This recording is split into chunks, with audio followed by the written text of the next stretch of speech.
everyone, and welcome back to Super Cool Radio. I got a very special episode for you guys. Thank you so much for tuning in. I am Matthew Thomas, slightly under the weather, but I'm very excited to chat with my guest this time. He is the guitarist for Drowning Pool, C.J. Pierce. Hey, what's happening? Thanks for having me on the show again. Oh, it's awesome to have you back on the podcast. It's been almost 2 years since Yeah.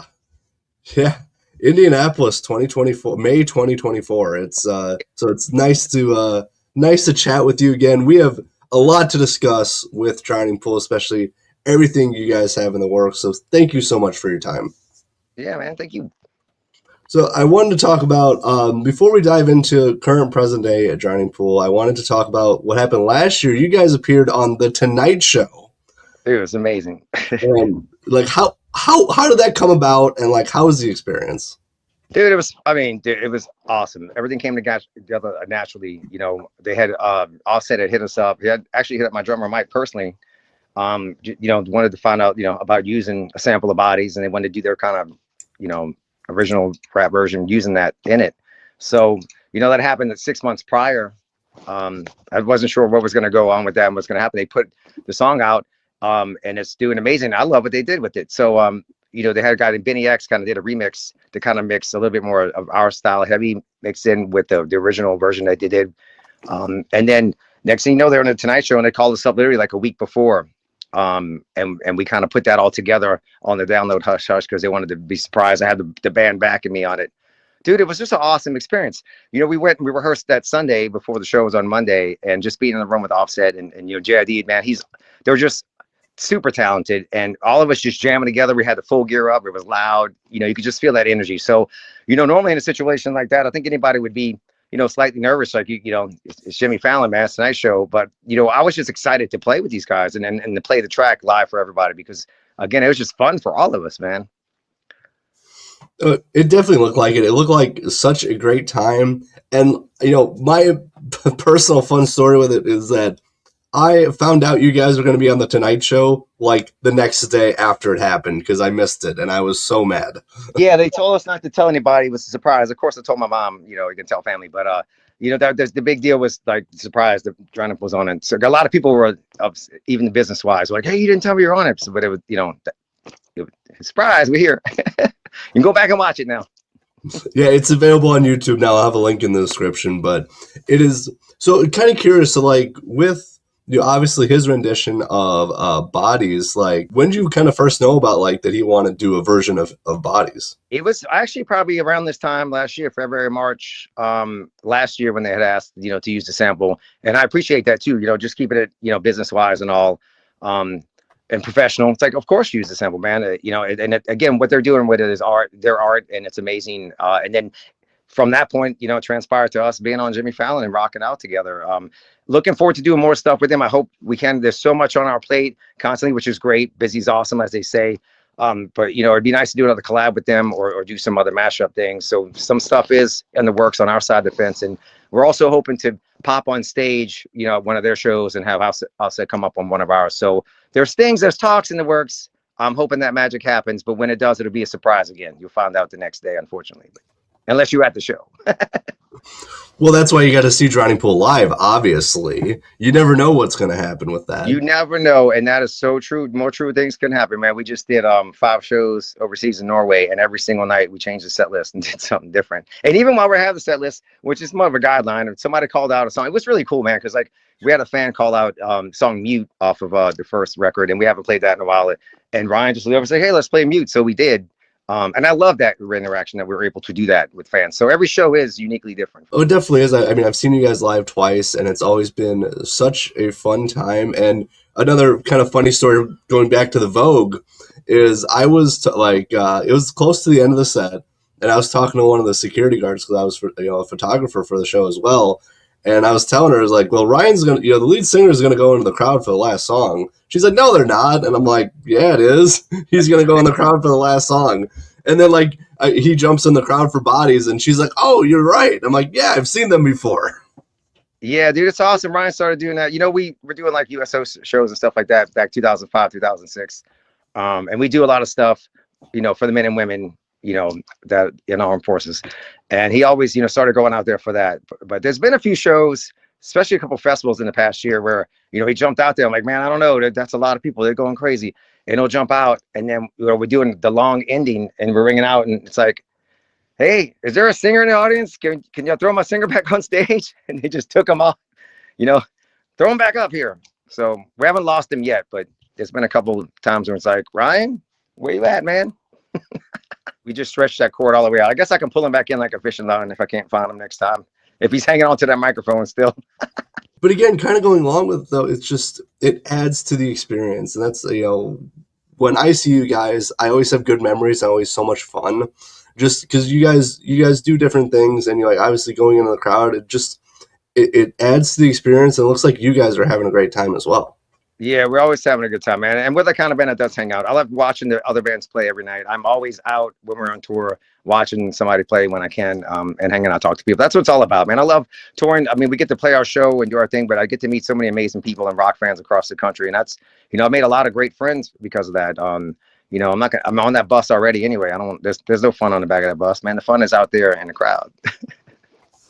Oh, it definitely is. It definitely is. But I do want to talk about, I want to highlight the brand new single, Wrong One, currently out right now. So for anyone who hasn't checked out the single, haven't listened to it yet, what can they expect? Yeah, man, that's a great collab. There's a band, Sorry X, coming out, and amazing singer, Alexa, and she, she did a rendition of Bodies as well. She has an amazing voice, and the reason why we decided to work with them and collab with them, because, the ideas they brought to the table, amazing. That's a new upcoming band. They have the flavors of the new metal style, late 90s and early 2000s, which I love. But it's modern day, and the delivery, there's a lot of rap rock stuff, like Limp Bizkit in the 90s, again, early 2000s. And there's just a different delivery, like with Offset and JID.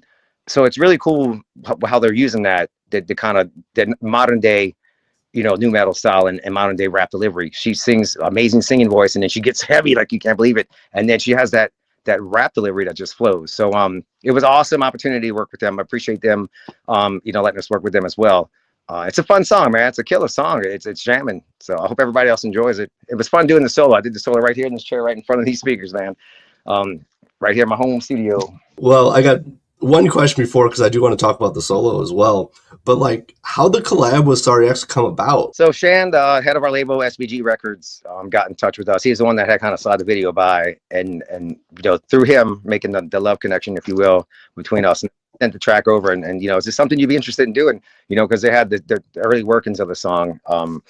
And dude, we loved it. So of course we did it. It's cool because I think it was unexpected. Because Sorry X, I've listened to her music, I followed her for a little bit, and it was a little unexpected, just because with what she does, it's a little more like poppy, does some of the raps and the flow, but then you guys obviously Drowning Pool more heavier. So I was surprised by it, but also at the same time, both your styles of Drowning Pool and Sorry X mixed and meshed so well. Yeah, I feel like it fit great. I mean, again, if you're having fun doing it and you have that smile on your face, it's right. I mean, well, thanks, brother. I hope everybody enjoys it. It's a lot of fun, and hopefully at some point it's one of those things where maybe she can pop on stage with us, or we can jump on with them at some point. I mean, we have a busy schedule coming up, starting in May. We have some one-off shows now coming up, but starting May and the rest of the year and even next year, man, we're just going to be going for it. Oh, right on, definitely. Well, I'm glad to hear you guys are staying busy with everything. But you did mention the solo, and I have a question, a solo-related question, because I'm very curious for you as a guitarist. Do you approach doing a solo? Do you have it an idea of what you want to do beforehand, or are you more just in the moment? With that song, the Wrong One, I sat here. I spent 3 days on it. I attack it, play along to it, take a little break, come back. I kind of have several approaches and try to clear the head and come back with a fresh mind. And the fun thing about that solo too is at the time that I did write that solo for the song, there was a completely different riff happening at that point. We kind of flip-flopped. It went heavy, like the part that Ryan sings on is really kind of what I wrote it over. And then the halftime part was kind of where he was singing when it was still in the works. So it was fun to see in the end that that solo still fits on what we ended up doing musically behind it. I still have a video of me playing along to the heavy part, but again, it all fits with the song. I'm always writing for the song itself. I'm trying to, and you just know, again, when I'm playing, again, when I came up on the part what I do now, I just knew it. You know, I was like, oh, this is it. But I was already pretty much there in my head movies, if you will. But you know, I'm a perfectionist, and I want it to be perfect for the song. So sometimes I get a solo, I'll hear a song, I'll do it right away, and other times, like with this one, I spent a good 3 days on it, just wheelie in my house. I got you for sure. And so, kind of like with that live, is your approach to solo different compared to in the studio? For the most part, it's going to be the same thing. Now, I do love Jimmy Page, and love Led Zeppelin, especially the new documentary came out. And the fun thing with them, especially with his solos, is they're always slightly different live, because that's what it is. It's what you feel that day. It's a solo, so really you can do anything you want there. And sometimes, there's been shows where I'll trail from what's recorded, and my guys kind of give me the eye, like, "What are you doing?" Like, "I was just feeling this today," you know. It's just, again, it's self-expression, whatever you feel in that day. So, some stuff is slightly different at times, depending on what I feel. Some stuff, sometimes it's just right on point, depending on the song. But songs like 37 Stitches or even Tear Away, it's such a feely solo, but everybody knows that solo. So I don't trail too far, but I definitely do. Like, it's, as a Jack Black, they make the joke about the bending note, man. But there's some validity to that, because sometimes you see the crowd and you hold that a little bit longer, the tension, and then you go into it. It's that connection between the live connection you have with the fans. Oh, for sure. And you guys just been seeing you guys' shows, interacting with you guys. You guys are so fan focused, fan forward with everything, and it just shows your connection to your audience. Definitely, I got to start getting my number out there. I went through my phone, have like 1,000 plus, and then it's cool, like random fans. A friend of mine, this guy named Joey, it's up in Chicago, just check in, like, "Hey, what's up, buddy? Hey, what's up, friend?" Because I'm still old school with text and phone, is more so than the messages on the on the internet. But I'll get to them if you sent me something. Sorry, I'm a little slow on that side. And again, it shows just how the music has connected with the audience, that they reach out and have nice words of just words with you, and it's just cool to see and cool to hear that you guys are still connecting with people, like how far you guys are into your career at this point. Yeah, definitely, man. Always making new friends out there. Yeah, we just did a whole UK run. We haven't been over the UK in almost 10 years. And we were very fortunate. Thank you, fans, for coming out. We had, sold out shows, and just, I want to meet everybody and talk to you. Like, thank you for coming out here. And, there's a bigger wave of a younger crowd now, which is really cool. A little weird, but I'm used to it, because, the parents are around the same age as me is coming out. And then, here's these, young 20-year-olds, like, "Hey, man, I'll buy you a shot. Let me tell you about the first time I heard your song. I was sitting in my car seat. I learned how to count to 4. But can I buy you a shot now?" I'm like, where did the time go, man? What year is this again? But cool that they're out seeing the show for the first time as well, since you were 4 years old in your car seat. Wild, man, but fun. Always fun. It definitely is. And so, kind of going along with that, the demographic of like the audience and shows, has that changed to a little bit to more of like younger people? It's a mix, man. Again, our music came out, early 2000s, and it's that kind of crowd of people who are, we're all grown up and we're still rocking out, and they still come out. But yeah, they're bringing, the kids, the uncles, the aunts, the grandmas come out.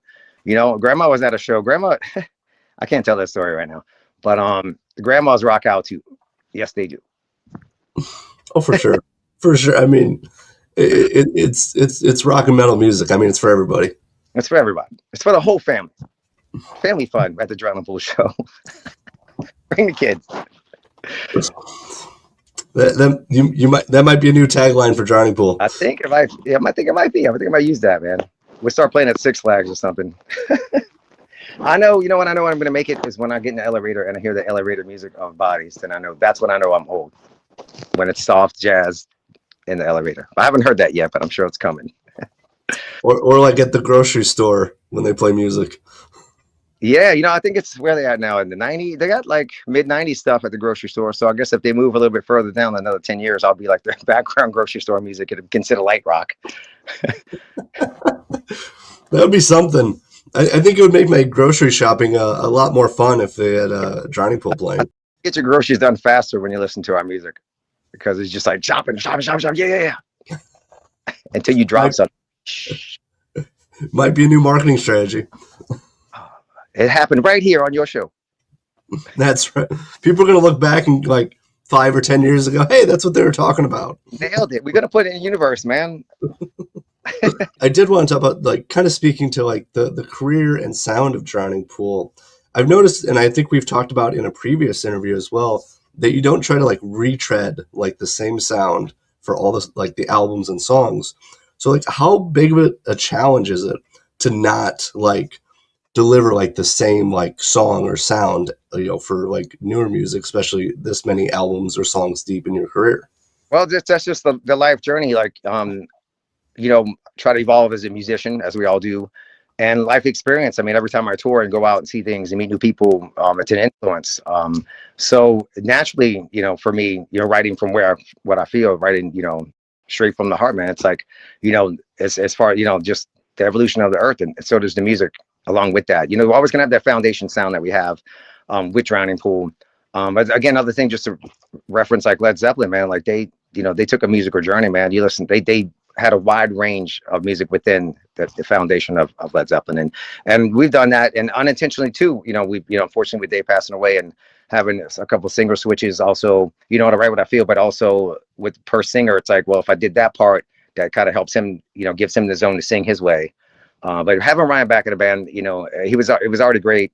It was, since we had him before, since Dave, he was the right, singer for us. And it's awesome that he's back here again. It's been a good 3 years of us touring and writing. The goal and plan is to get a record out full length at the end of the year. We pushed it off again, just because of the timing to get in the studio and record, because there's been so many shows. And then also the 25-year anniversary of the Center Records coming out. We're going to have some special limited edition vinyls that I just ordered. Whew! I didn't know plastic was so expensive these days, but it is. But hey, it's going to be out there. We haven't had it before. So that's coming out. So we're going to be playing the Center record in its entirety, which I'm looking forward to. I love that record. So it's going to be an awesome summer going into the fall. And then we'll, hopefully get the new record out by the end of the year and keep on trucking along, man, into 2027. It's just so cool in the last couple of years to see like where you guys have really gone with everything, with Ryan joining the band that's when I first interviewed you guys, to now where you guys have been obviously working on new music. You've been, played the Tonight Show, you've been overseas. It is just so cool to see everything you guys accomplished in a relatively short amount of time. Yeah, it's been a lot last time we talked, man. And that was a lot of crap going on before we even talked. And half the stuff that I have on that list to get to, it's still on my to-do list. I'm trying to get there. There's only so many hours in a day, but it's all things music. So I'm grateful and thankful. It's it's like, oh, you got to go play your guitar. Oh, rough life. Yeah, man, let's go. Oh yeah, I mean, there's a lot of things that are involved in it, but at the end of the day, you're writing music and playing live shows. Like there's what is there really to complain about? Right. And with my boys, like Mike and Stevie and myself, we've been friends since high school, and that's we've been on that roller coaster life together for a long time, man. And that comes through in the music. There's a lot of, I don't want to get too far into the new songs because there's a lot of stuff on the plate. And at the end we put the compilation of what all flows together for the record. But there's a lot of deep stuff on there. There's a lot of jammers on there. You can hear the excitement of having Ryan back in the band as well. So a lot of cool stuff on the table. We all, itching to get it done and get it out there. It's just the timing of it. We have a little bit of time off now. We have a show in Inferno out. It's right outside of Reno on the 28th of March, and we have a little time in April. But then starting from May on, man, we're gonna be pretty busy. So I'm trying to get the stuff down now sooner than later, so it's ready to go at the end of the year. I am super excited. As a huge fan of Drowning Pool, I'm excited to obviously once the album is released, the new album, I'm very excited to check it out because I just like you guys have really like kind of evolved and changed, from like the Sinner album to all the way to present day. And I've really enjoyed how you guys have, like, as I said, kind of not have the same sound every time. You guys really do change it up, and I appreciate it. Yeah, well, thank you for that, because there's always the debate, and there's certain bands that have that sound or that song, and it worked for them, and then there's like several other ones. You can't tell what album or record it's from, and I get that on the business side. You got that you're in with the radio, but I'm not going to write about it as part 2 or part 3. If it comes naturally, it comes naturally. But we're never the kind of band that's trying to chase the dream and stuff as much as we focus on being real and who we are and expressing through a song like that. And I feel like fans connect more to that when they know it's genuine versus like, that's just another rehashed, riff and part, man. So we're not that kind of band, trying to, it just, we go with the flow of life, man. Then that's how the music comes out. Oh, for sure. And you guys are genuine too. And that really comes through in just interacting with you and through the music. It's that genuineness. And I think Yeah, that's what really, builds a connection with the audience and fan base. yeah, man, we keep it raw. I look at it like this too. Like every show, no matter how many people, it's. I had so much fun in the rehearsal room when we were first getting started and writing songs, and your friends would come in, and that vibe that you had there. So I always keep that mentality too. Like, it's just a close knit. Even if it's 50,000 people out there, like we're all like in the room together. Having fun with it. Oh, for sure. For sure. And when we close this out here in just a little bit, I did have one other question because I'm genuinely curious as a fan of Drowning Pool. Is there a plan to ever like release like a live album? I would love to do another. I would love to do a lot of things. We've done a handful of acoustic sets before, and those songs are great. I mean, I know Seven Dust has done it. A few other bands have done it, and we didn't record any of that yet. But the acoustic, some of them come across harder or heavy. Some of them are slightly different. Some of them are wildly different, and it's a cool thing. So I would love to at some point do an acoustic record. I definitely want to do another live record. With Ryan at some point as well, with the newer stuff that we have, and plus, the take on the older songs. So those things will be happening at some point. But right now, the 25 anniversary and a new record, and then after that, I would love to follow up with that. And there's things that Ryan want to reattack too. There's a few song like deep tracks that we have on several records that it was one night when Ryan was over, we were hanging out. And just listening to everything together. And so we have like these kind of modern takes on some of the deep track songs and a few things that he's really interested in, putting a modern day twist on it, if you will. The fans are into it. But again, that's something that's, time permitting, we can get to that. Oh, for sure. Well, I'm very excited to see where you guys go with everything. You guys have been incredibly busy, and it's just so cool to see. So, CJ, I hope the rest of this year goes well. You got a lot of big plans, and I'm excited to see how they go. Come out to the show, and I hope you feel better. I hope by then I feel better. You're sounding good, though. You're doing all right. I'm trying. I'm really trying. It's yeah. I don't know what happened to me, and so I appreciate your time. I appreciate everybody watching this and struggling through listening to my voice. I appreciate it. Awesome. Well, thanks for having me, man. We'll get together soon. Of course. Looking forward to it. For CJ Pierce of Drowning Pool, I'm your host, Matthew Thomas. Thank you so much for watching this episode of Super Cool Radio. And remember, stay frosty.